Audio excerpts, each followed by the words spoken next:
Salut toutes et tous, bienvenue pour cette vidéo. L'heure est grave aujourd'hui. Je suis en pourparlers dans ma tête à savoir si c'est vraiment judicieux de faire toutes ces vidéos comme je l'ai fait jusqu'à présent sur cette chaîne, à parler spiritualité, à tenter de donner des directions, même si j'ai toujours prévenu que moi je ne suis pas maître zen, que je ne donne pas d'enseignement, que c'est juste un humble partage de ma propre progression, de ma propre expérience, et puis que donc je n'assène aucune vérité. C'est justement le sujet d'aujourd'hui, vous allez comprendre pourquoi tout ce questionnement. C'est parce que moi, bien avant de faire des vidéos sur YouTube, j'en regarde énormément. Je suis beaucoup plus spectateur sur YouTube que acteur.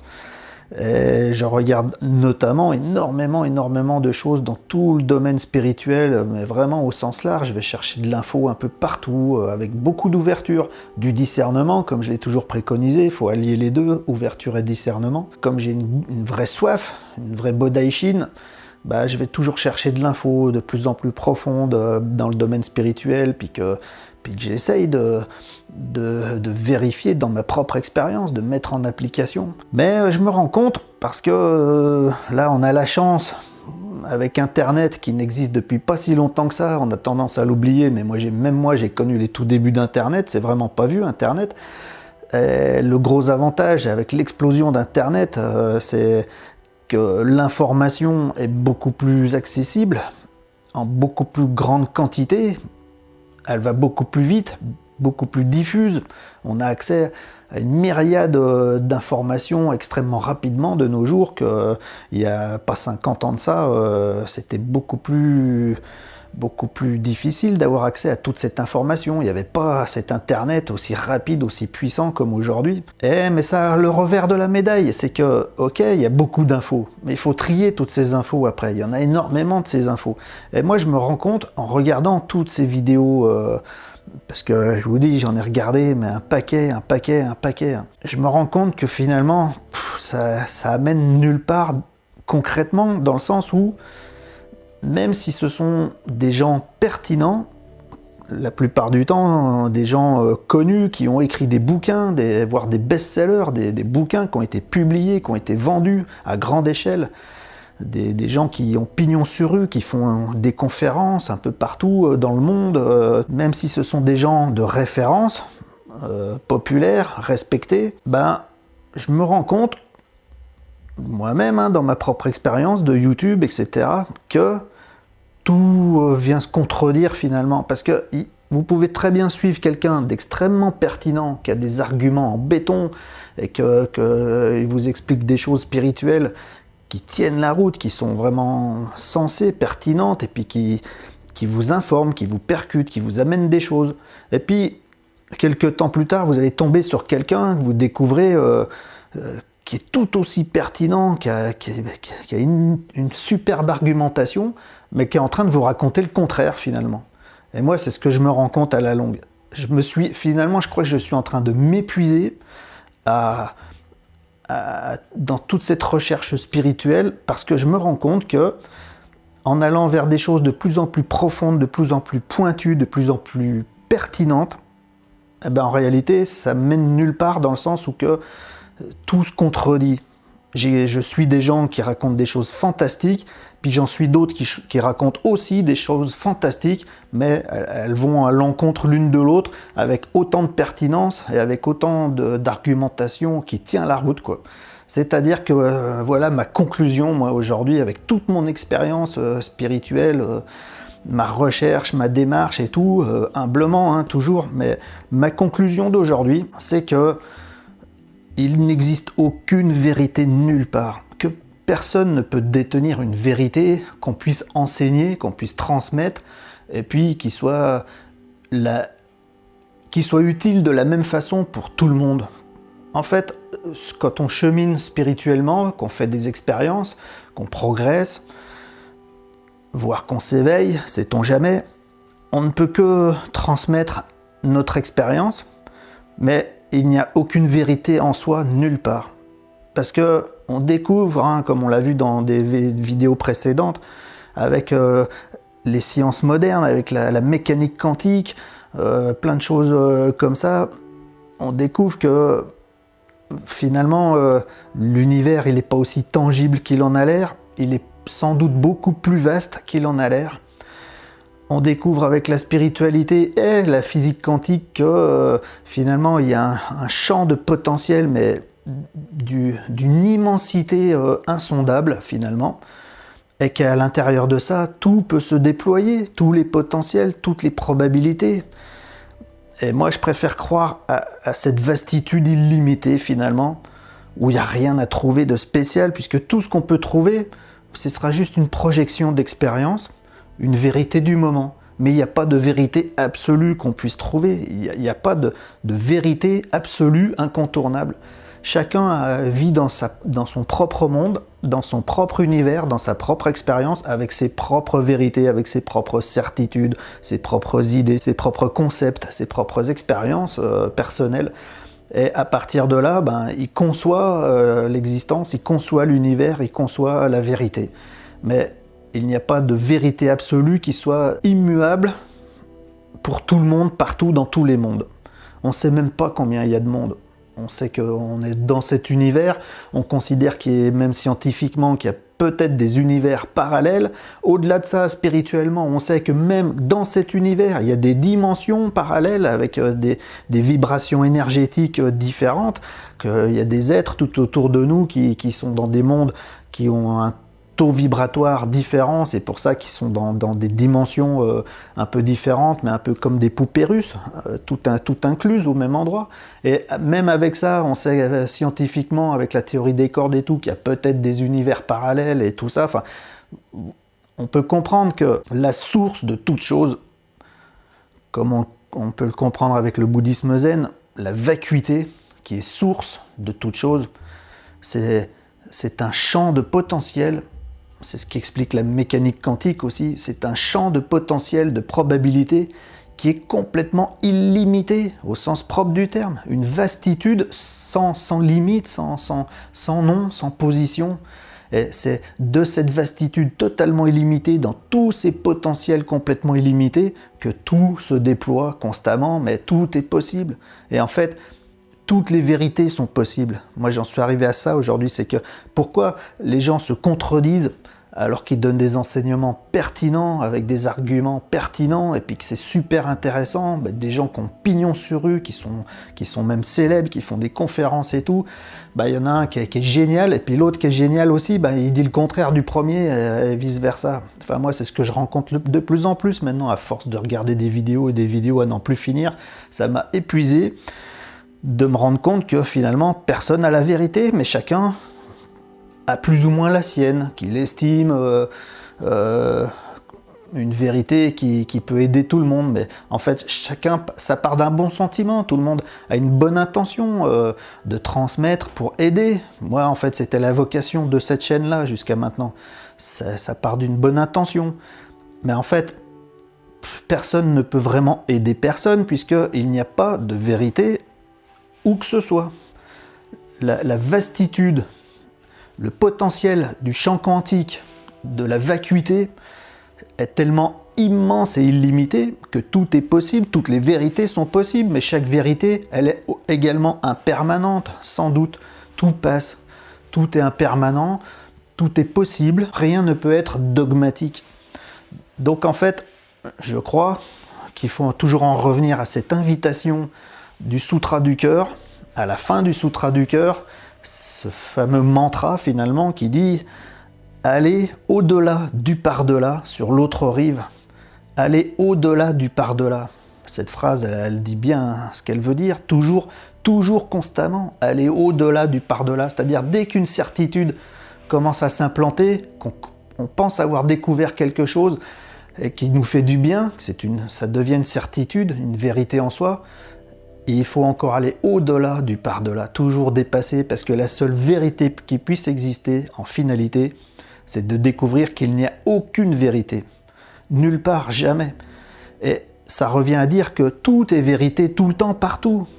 Mais on ne peut pas s'attacher à une vérité plus qu'à une autre. Toutes les vérités sont la vérité. Et c'est en soi pour ça qu'il n'y a aucune vraie vérité nulle part, il n'y a pas de vérité absolue, tout est possible dans le champ quantique des possibles, dans la vacuité, tout est possible.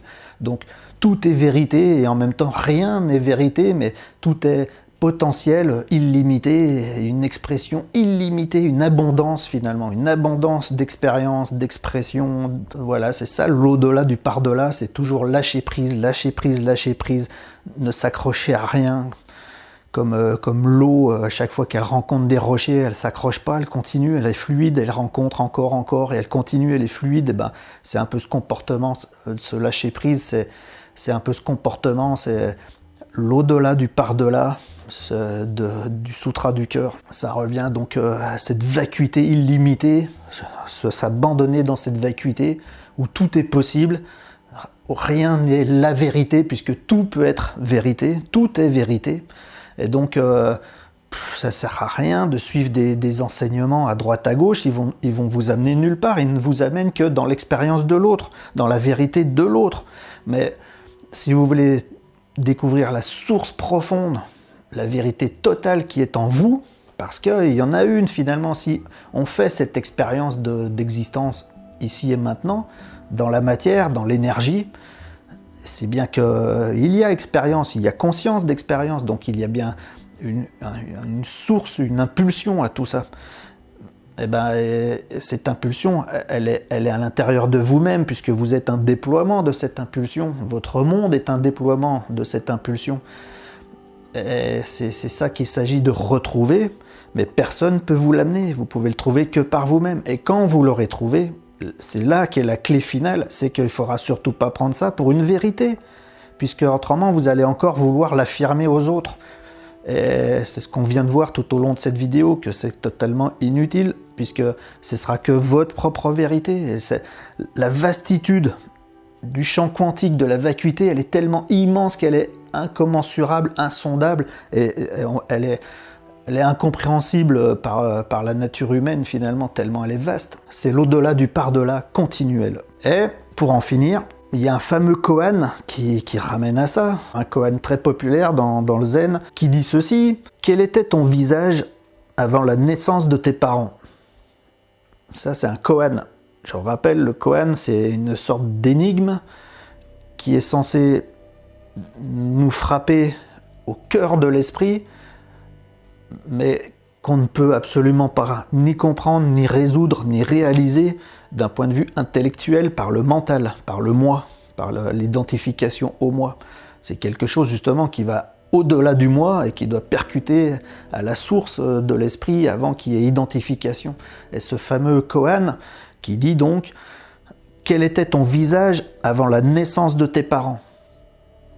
Vous voyez, on a une invitation à rejoindre un certain espace, cet espace qui était là avant la naissance de nos parents, l'espace que nous vivions avant la naissance de nos parents. C'est cet espace-là qui est invité à retrouver, qui correspond à l'au-delà du par-delà du sutra du cœur. Et je pense qu'on a accès à ça parce que nous sommes fractales de l'univers. Alors je rappelle le principe aussi de la fractale. La fractale, c'est le fait qu'un composant d'une structure complète est la copie conforme de la structure complète à son échelle. C'est-à-dire qu'une structure, elle va se décomposer en allant de plus en plus petit, elle va se décomposer par ses composants, justement, et chacun de ces composants à lui-même est la structure totale en plus petit, à une échelle plus petite. Mais la fractale sous-entend que toute l'information de la structure complète est déjà contenue dans son composant qui est la même structure à une échelle plus petite. C'est-à-dire que toute l'information de la structure complète, elle est la même dans le composant. Il n'y a aucune perte. C'est-à-dire que nous sommes fractales de l'univers. On le sait de façon, de point de vue scientifique, depuis le Big Bang, il n'y a que dilatation, mais il n'y a pas séparation. On le sait maintenant avec l'intrication quantique, toujours dans la physique quantique. L'intrication quantique qui nous montre que même si on sépare des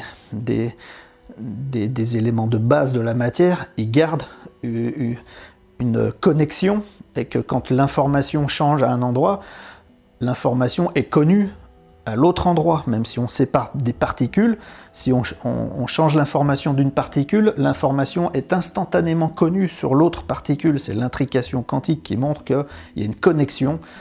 Et cette connexion, c'est parce que depuis le Big Bang, il y a dilatation, mais tout reste connecté. Malgré la dilatation, tout reste connecté. Il n'y a rien qui se sépare. De l'infini petit à l'infiniment grand, tout est connecté.